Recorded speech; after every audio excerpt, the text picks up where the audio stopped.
आधा लुगा लगाएर सोसियल मिडियामा नाच्दै गर्दाखेरि नि तपाईँले हजारौं लाखौं तपाईँले लाइक्स पाउँदै हुनुहुन्छ होला, तर स्वर्गमा बस्नुहुने पिताले तपाईँलाई डिसलाइक गरिदिनु भयो भने तपाईँलाई के फाइदा छ? फेरि तपाईँले यो सोच्नु हुँदै होला कि आमा मैले त कस्तो एचिभ गरेँ, मैले त आमा कस्तो म त राम्रो गर्दैछु नि हौ भनेर तपाईँले सायद सोच्नु हुँदै होला। होइन नि, तपाईँको यो भ्रम हो, किनभने तपाईँलाई लाइक गर्ने मान्छेले त तपाईँको अङ्ग देखेर पो लाइक गर्दैछ त।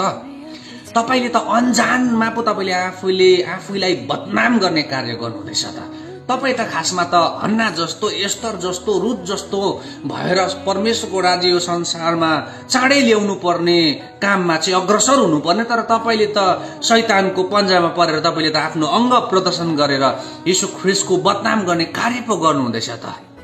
अनि यो कार्य गरिरहनु भएर यतिकै तपाईँ मर्नुभयो भने के तपाईँ स्वर्ग राज्य पुग्नुहुन्छ?